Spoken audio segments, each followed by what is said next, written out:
Next day Yong अपने room से चुपचाप बाहर निकलती है और खामोशी के साथ यूनसू के रूम में आती है। यहाँ से ये अपना बैग, अपर कोट और अपने ब्रश को लेकर चुपचाप यहाँ से चली जाती है। इसे लगता है कि यूनसू सोया हुआ है, लेकिन एक्चुअली में यूनसू जाग रहा था और कल रात की बात को लेकर ये शायद भी हो जाता है। नेक्स्ट सीन में योंग एग्जीबिशन में अपना काम कर रही होती है। ये कल रात की बात को ही सोच रही थी कि तभी इसका सीनियर इसके पास आता है। अभी अपने मन में चल रही बात को कंफर्म करने के लिए अपने सीनियर से पूछती है। कहती है कि मेरी एक दोस्त ने मुझसे पूछा था अगर उसे कोई लड़का बताए कि वो इसे लाइक करता है तो इसका क्या मतलब होगा। इसका सीनियर ये डम सा सवाल पूछकर इस पर गुस्सा करता है और कहता है कि तुम जानबूझकर मेरे साथ ऐसा कर रही हो। योंग कहती है कि मैंने तो ऐसा कुछ नहीं सोचा। तो ये कहता है कि तुम्हें पता तो है तुम्हारा हस्बैंड तुमसे प्यार करता है। इतना कहकर ये यहाँ से चला जाता है और योंग इसकी बातों को सुनकर शॉक हो जाती है कि मैंने तो इसे बताया ही नहीं कि मेरे हस्बैंड ने मुझसे ऐसा कुछ कहा। इतने में चान यहाँ पर आ जाता है। ये आते ही इसे थैंक्स करता है कि कल रात तुम लोगों ने मुझे अपने घर पर इनवाइट किया था। इस पर योंग इसे कहती है कि थैंक्स तो तुम्हारा करना चाहिए,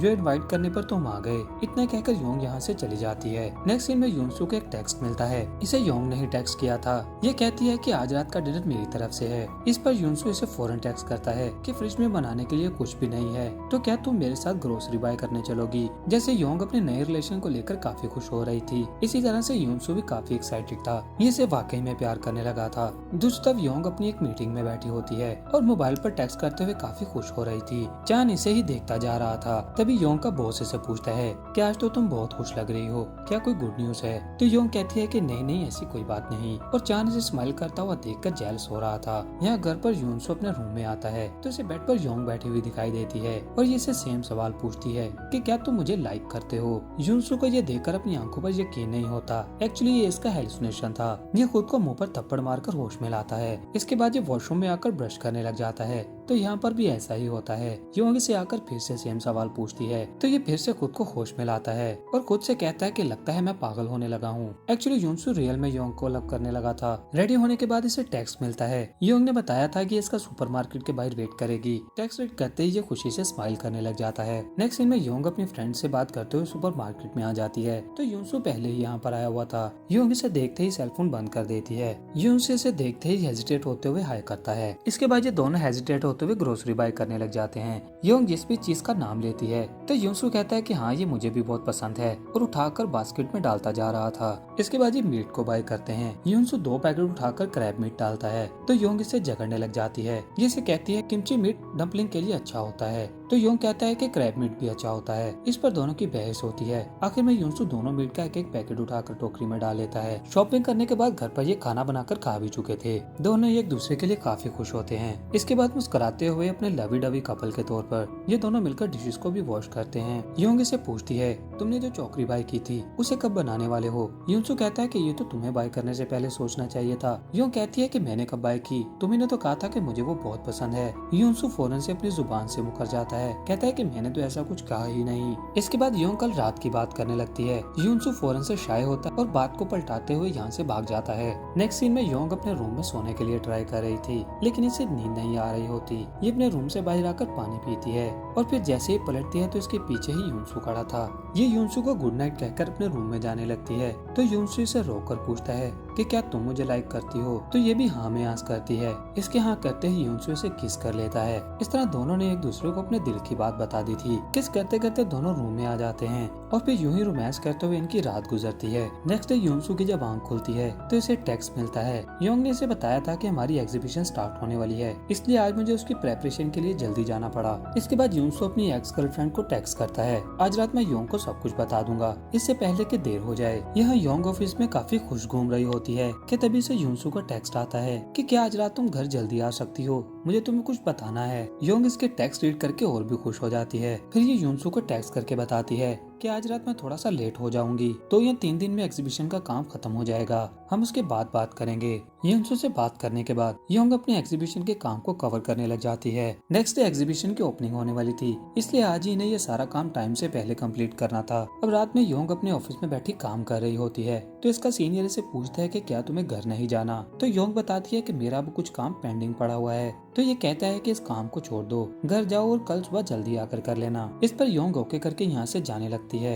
ये इसे पूछता है कि तुम्हारा काम कितनी देर में खत्म हो जाएगा। तो ये कहती है कि कुछ टाइम लग जाएगा। इतना कहकर ये यहाँ से जाने लगती है। तो ये इसे एक इन्वेलप देता है। इस इन्वेलप में एक कार्ड था जिस पर लव एंड रिलेशनशिप लिखा हुआ था। चान इसे कहता है कि मैं वापस जाने से पहले तुम्हें ये देना चाहता था। इतना कहकर ये यहाँ से चला जाता है और योंग इसकी हालत देखकर फिर से सैड हो जाती है। योंग जब एग्जीबिशन में वापस आती है, यहाँ आकर ये इसकी बनाई हुई आर्ट्स को जरा गौर से देखती है। इस पर इसे रियलाइज होने लगता है कि इन आर्ट्स में इन दोनों की कहानी लिखी हुई है, कैसे ये दोनों एक दूसरे को प्यार किया करते थे, एक साथ टाइम स्पेंड करते थे, लेकिन टाइम आने पर लड़के ने लड़की को छोड़ दिया। योंग का जैसे ही इस आर्ट की समझ आती जा रही थी, इसे अपना गुजरा हुआ टाइम याद आने लगता है और फिर लास्ट पेंटिंग को देखकर ये इतना ज्यादा इमोशनल हो गई थी कि ये रोने ही लग जाती है। नेक्स्ट डे हमें एग्जीबिशन की ओपनिंग दिखाई जाती है, जहाँ एक रिपोर्टर चान का इंटरव्यू ले रही थी और चान इंटरव्यू देते हुए योंग की तरफ देख रहा था। ये जैसे ही योंग से बात करने के लिए जाने लगता है तो तभी इसका दोस्त आगे आ जाता है। ये इसकी एग्जीबिशन की ओपनिंग पर इसे कांग्रेट्स करता है। यहाँ घर पर यूनसू बाहर जाने की तैयारी कर रहा होता है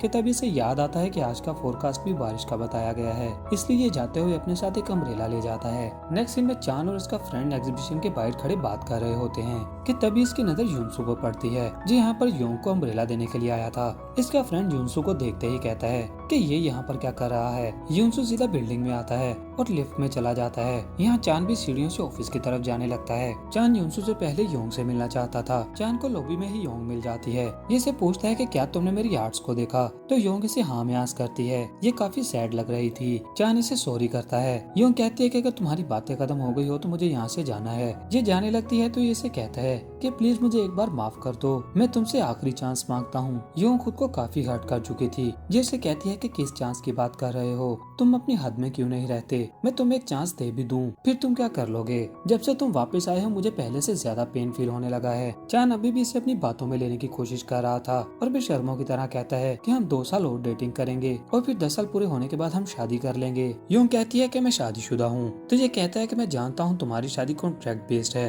उसे डिवोर्स दो और मेरे साथ आ जाओ। इस पर योंग इसे कहती है कि मैं उसे पसंद करने लगी हूँ। इतना कहकर ये यहाँ से जाने लगती है तो चान अपनी हदें पार कर देता है। क्या तुम्हें पता है कि यूनसू ने तुमसे शादी क्यों की थी, इससे पहले कि योंग को यहाँ करती। यूनसू आता है और इसका हाथ पकड़ के इसे अपने साथ ले जाता है। इस पर योंग यूनसू से ही पूछ लेती है कि तुमने मुझसे शादी क्यों की। योंग इसके साथ कोई झूठ नहीं बोलता, इसे ऑनेस्टली बता देता है कि मुझे चांद से रिवेंज लेना था। सच सामने आने पर योंग का दिल टूट जाता है और ये बहुत ज्यादा हर्ट हो जाती है, इसलिए चुपचाप यहाँ से चली जाती है। एक्चुअली चांद ने एक टाइम पर 2 लोगों का दिल तोड़ा था। पहला यूनसू की स्कॉलरशिप छीनी थी और दूसरा फिर जाते हुए योंग से अपना ब्रेकअप किया और यूनसू ने अपने रिवेंज की खातर योंग को इन दोनों के मामले में घसीटा। यूनसू इसके पीछे आता है और इसे मनाने की कोशिश करता है। योंग इसे कहती है कि सब कुछ खत्म हो चुका है और अब हम एक दूसरे से डिवोर्स ले लेंगे। नेक्स्ट डे योंग एग्जीबिशन में अपना काम कर रही होती है कि तभी इसका बॉस इसके पास आता है। ये इसे पूछता है कि क्या तुम्हारी तबीयत ठीक है, तो ये बताती है कि मैं बिल्कुल ठीक हूँ। इस पर ये इसे कहता है कि क्या आज तुम एग्जीबिशन के बाद हमारे साथ बियर पीने चलोगी। सीनियर भी यही बात बोलता है तो योंग इनके साथ जाने के लिए हाँ कर लेती है। योंग को यूनसू की कॉल आती है लेकिन ये इसकी कॉल को अटेंड नहीं करती। इसके बाद अपने बॉस और सीनियर के साथ एक क्लब में आ जाती है। यहाँ आकर ये लोग इसे गिफ्ट देते हैं। ये ओपन करके देखती है तो इसमें एक महंगे से ब्रांड का हेयर ट्रीटमेंट था, जिसे देखकर योंग को काफी खुशी होती है। इतने में यहाँ पर चांद भी आ जाता है। चांद को देखते ही योंग का मुंह लटक जाता है। बॉस और सीनियर मिलकर यहाँ पर ड्रिंक करते रहते हैं और चांद और योंग एक दूसरे को देखते रहते हैं लेकिन कोई बात नहीं करते। यहाँ घर पर यूनसू अपना सारा सामान पैक कर रहा था, तभी इसे वो कॉन्ट्रैक्ट पेपर मिलता है जो इन्होंने साइन किया था। इसे ये देखते ही अपना पास्ट का टाइम याद आने लगता है और ये भी सैड हो जाता है। योंग कुछ दिन तो घर ही नहीं आती, काफी दिनों तक सैड ही घूमती रहती है। फिर एक दिन से यूनसू का टेक्स्ट मिलता है कि मैंने घर खाली कर दिया है, अब तुम वापस जा सकती हो। कुछ देर के बाद योंग जब घर वापस आती है तो यहाँ खाली घर देखकर इसे चांद की याद नहीं आती बल्कि इसे यूनसू की याद आने लगती है। ये जब ड्राइंग रूम में आती है तो यहाँ यूनसू के साथ बिताया हुआ टाइम इसे याद आता है। फिर जब बेडरूम में जाती है तो यहाँ पर इसके साथ हंसते मुस्कुराते हुए गुजरे हुए पल याद आते हैं। इस पर इसे रियलाइज होता है कि इसका सच्चा प्यार यूनसू के साथ है। फिर ये भागते हुए उस ब्रिज पर आती है और आकर यूनसू को ढूंढने लग जाती है लेकिन वो इसे कहीं नहीं दिखाई देता। तभी इसे यूनसू पीछे से आवाज देता है। यूनसू इसे देखते ही सॉरी करता है और कहता है कि मुझे पहले ही तुम्हें ये बता देना चाहिए था। योंग आते ही इसे हक कर लेती है। फिर इसे कहती है कि हमें डिवोर्स तो करनी ही पड़ेगी ताकि हम उसके बाद अपनी डेटिंग को स्टार्ट कर सकें। ये बात सुनते ही यूनसू इसे किस कर लेता है और दोनों इस बात के लिए एग्री कर लेते हैं। इसके बाद हमें हैप्पी लाइफ के कुछ मोमेंट्स दिखाए जाते हैं जहाँ पर ये कभी घर पर झगड़ा कर रहे होते हैं तो कभी हंसी खुशी बाहर डेट पर जा रहे होते हैं। इन दोनों को इनका सच्चा प्यार मिल चुका था और चांद को उसको किए हुए की सजा मिल गई। इसी के साथ इस ड्रामा का एंड हो जाता है।